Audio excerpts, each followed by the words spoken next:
ഞാനും കൂടെ എൻ്റെ വീട് വരെ പോയൊരു വീഡിയോ ഞാൻ ഇട്ടിട്ടുണ്ടായിരുന്നു. അപ്പോൾ അതിൻ്റെ ലക്ഷ്യം ഇതൊക്കെ ആയിരുന്നു കേട്ടോ. ചക്കയൊക്കെ കഴിക്കാൻ ഭയങ്കര പൂതിയിട്ടോ. അപ്പോൾ ഒന്നും നോക്കിയില്ല, വേഗം അങ്ങ് പോയിട്ട് കുറച്ച് ചക്കയൊക്കെ വാങ്ങി വന്നു. പഴംചക്കയും വരിക്കച്ചക്കയും ഒക്കെ വാങ്ങിച്ചു വന്നിട്ടുണ്ടായിരുന്നു കേട്ടോ. അപ്പോൾ പഴംചക്ക വാങ്ങിച്ചു വന്ന ലക്ഷ്യം എന്ന് പറയുന്നത് എന്താണെന്ന് വെച്ചാൽ വരിക്കച്ചക്ക അവിടെ കുറവാണ്. അപ്പോൾ പഴംചക്ക ഉള്ളതും കൂടെ അടിച്ചു മാറ്റി ഇങ്ങോട്ട് കൊണ്ടുവന്നു. എന്തിനാന്ന് വെച്ചാൽ നല്ല ചക്കപ്പുഴുക്കും പിന്നെ ചക്ക വറുക്കും കൂടെ ചെയ്യണമെന്ന് വിചാരിച്ചിട്ട് കൊണ്ടുവച്ചതാണ് കേട്ടോ.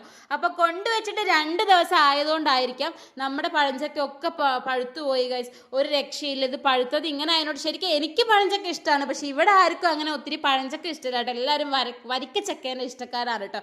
പക്ഷെ ഞാൻ കുറേ നേരം ഇങ്ങനെ ഇരുന്ന് കഴിച്ചു. പക്ഷെ ഞാൻ ഭയങ്കര വിഷമത്തിലായിരുന്നു. നമ്മളെ ഉദ്ദേശം ചക്ക വറക്കുക എന്നായിരുന്നു കേട്ടോ. ഈ വീഡിയോൻ്റെ മെയിൻ പർപ്പസ് ചക്ക വറക്കലായിരുന്നു. പക്ഷെ നമ്മൾ ഉദ്ദേശിച്ച 2 ചക്കയും പഴുത്തു പോയിട്ടോ.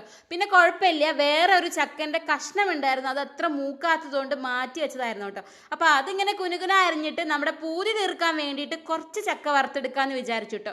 അപ്പോൾ ഇങ്ങനെ ഇതാ നീളത്തിൽ കുനുകുന അരിഞ്ഞ് വെച്ചിട്ട് നല്ല വെളിച്ചെണ്ണയിലേക്ക് അങ്ങോട്ട് ഇട്ടിട്ടുണ്ട് കേട്ടോ വറുക്കാൻ. ഇനി ഒരു ഗ്ലാസ്സിൽ ഇതാ കുറച്ച് മഞ്ഞപ്പൊടി ഉപ്പും കൂടെ കലക്കി വെച്ചിട്ടുണ്ട്. ഈ ചക്ക വറുത്ത് വേവാൻ നേരത്ത് നമ്മൾ കുറച്ച് അതും കൂടെ ഒഴിച്ച് കൊടുത്ത് അതിന് ഉപ്പും മഞ്ഞ കളറൊക്കെ കിട്ടും കേട്ടോ.